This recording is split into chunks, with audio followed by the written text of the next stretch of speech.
Washington Post habla con insistencia de supuestas conspiraciones en su contra. ¿Qué razones tiene este imperio decadente, inmoral, para que desde uno de los periódicos que siempre ha servido de vocero de golpes de Estado, de arremetidas contra la dignidad y el derecho a la vida de nuestros pueblos, hoy llamen a una intervención en Venezuela?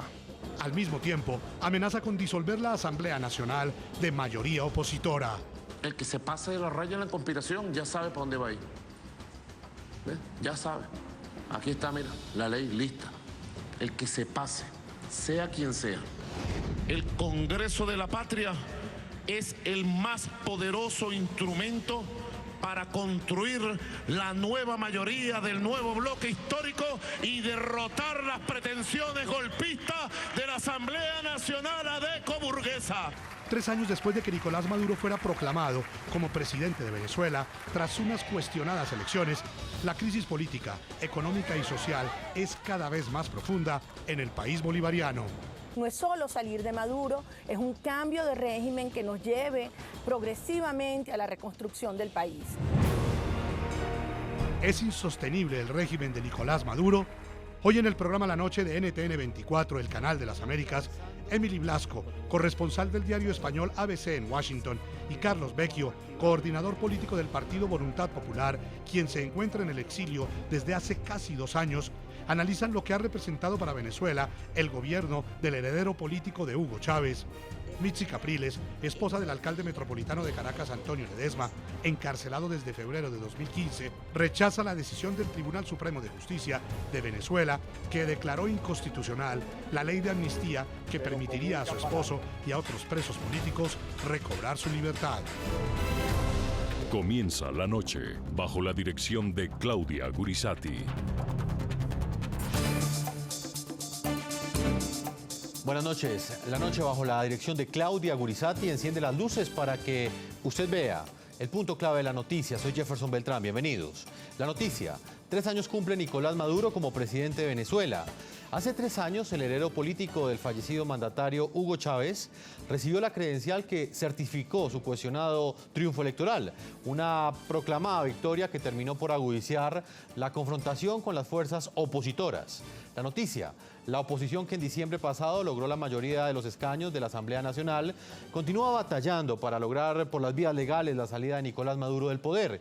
En medio de la profunda crisis económica y social que agobia a Venezuela, los opositores se debaten entre opciones como el recorte del periodo presidencial y un referendo revocatorio. Sin embargo, cualquier camino no parece fácil. Maduro amenazó con reducir el mandato del legislativo. El punto clave de esa noticia: durante la era del chavismo sin Chávez, la radicalización de la denominada revolución bolivariana ha puesto en jaque los principios democráticos.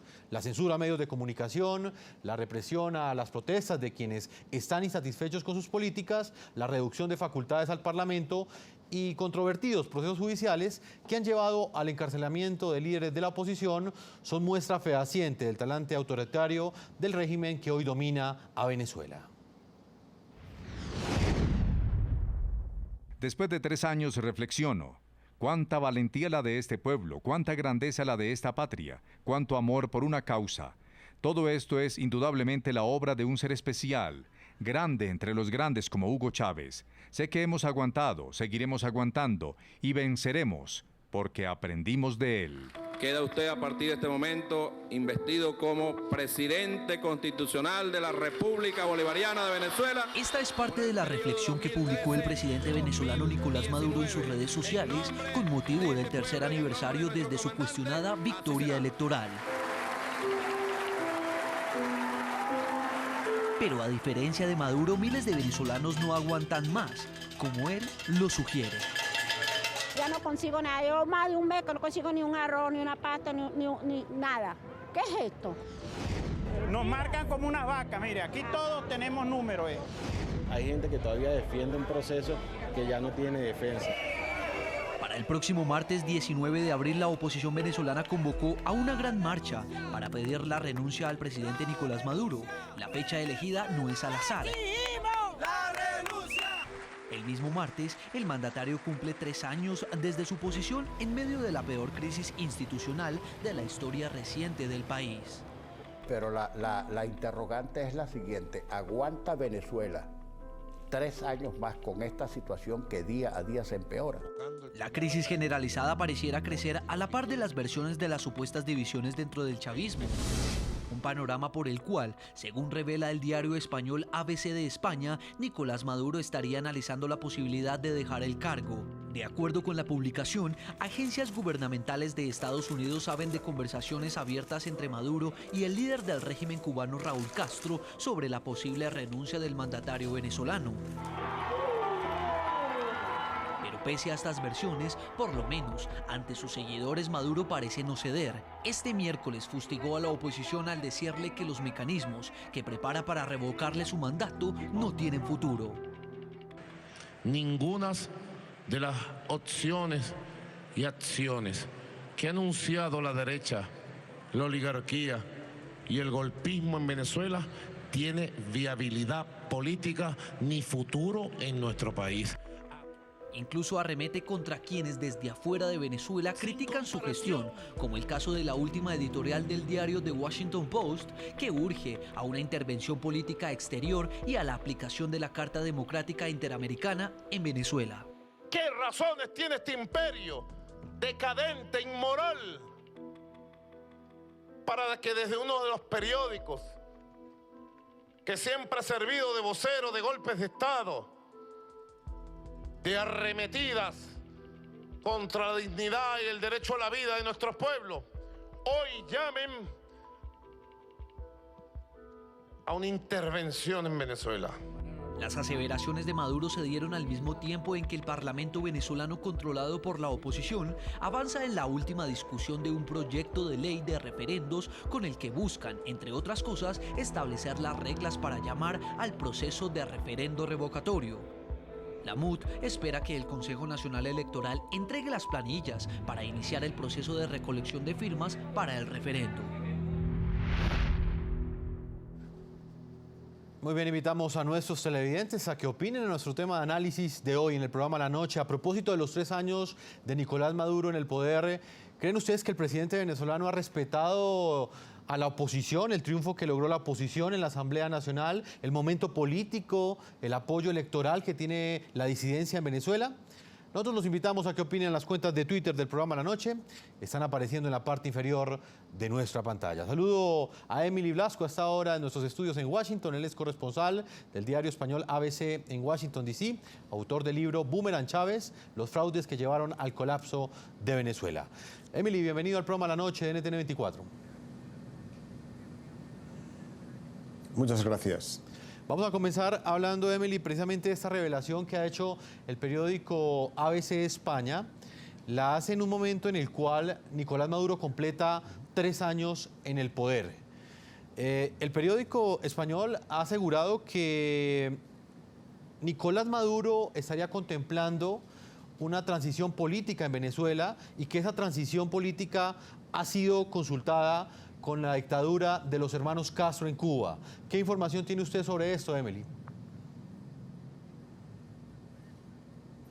Pues es una información que responde más a algo que estaba pasando en el mes de febrero. Después de la constitución de la Asamblea Nacional con mayoría opositora, eso supuso un golpe para las expectativas de Maduro. Las dificultades económicas, la previsión del Fondo Monetario de gran déficit para este año. Hacia el mes de febrero hay un momento de ciertas dudas, y es cuando se produce a finales de enero, principios de febrero, ese contacto de Maduro con Raúl Castro hablando sobre una posible renuncia. No sé en qué términos, igual simplemente hablaban de un modo muy hipotético, no era un plan, ¿no? Lo que ocurre es que desde entonces me parece que Maduro se siente algo más seguro en su posición, y me parece que esa ventana que había en ese momento quizás de momento ha pasado un poco. ¿Y por qué esa ventana pudo haberse cerrado, Emily? Creo que Maduro ha encontrado un poco el modo de enfrentarse a la Asamblea Nacional, de recurrir al Tribunal Supremo para cuestionar decisiones que está adoptando, como lo hemos visto con la ley de amnistía. y esas decisiones no están contestadas en la calle con manifestaciones. Por tanto, me parece que ha encontrado su modus vivendi de confrontación que le hace posible subsistir ante, aún a pesar de ese escenario adverso, de tener al legislativo en contra. Entonces, me parece que esa presión que hubo sobre él creo que se ha levantado un poco. Esa eventual posibilidad o decisión que contempló en su momento Nicolás Maduro, tal y como usted lo escribe, bueno, en el diario ABC de España, ¿responde a una presión interna del chavismo, a la situación económica, social y política que enfrenta Venezuela, que es catastrófica, o a las jugadas que ha hecho la oposición que tiene el poder en ese momento en la Asamblea Legislativa?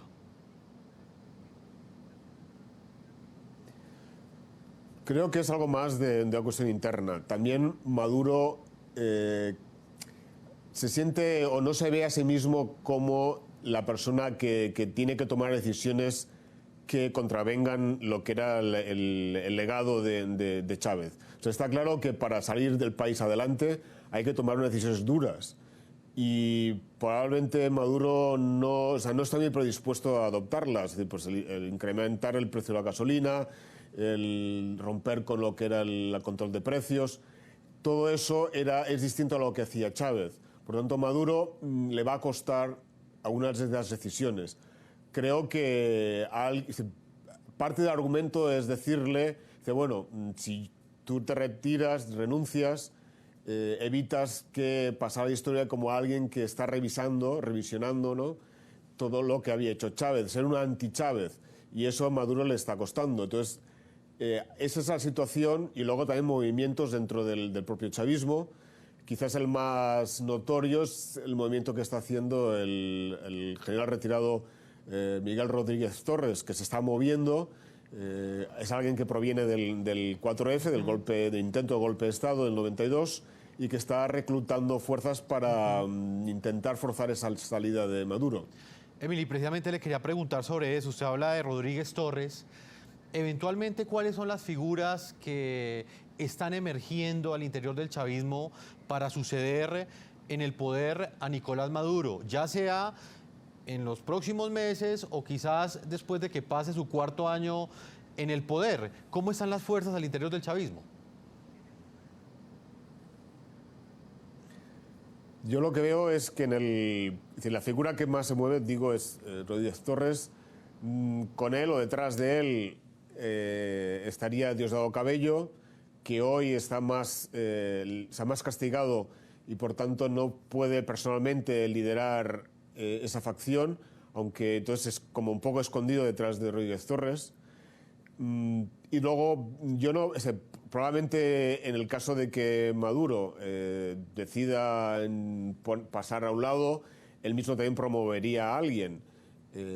También se habla de la posibilidad del actual vicepresidente, como alguien que quizás pudiera concitar el acuerdo dentro del chavismo, pero no es algo que esté muy definido todavía. Son movimientos que, más allá del que hemos mencionado de Rodríguez Torres, creo que es todo un poco prematuro. Y precisamente por lo que lo decía antes, que las cosas se movían un poco más en febrero y me da la sensación que ahora se ha calmado algo. Pero bueno, Rodríguez Torres se sigue moviendo. En cuanto al jefe de las Fuerzas Armadas, del ministro de Defensa y por tanto el jefe operativo de las Fuerzas Armadas, creo que de momento él no está entrando en facciones, ¿no?, sino adoptando una posición alineada con el gobierno, pero a la vez de no hacer nada, de no moverse contra la Constitución.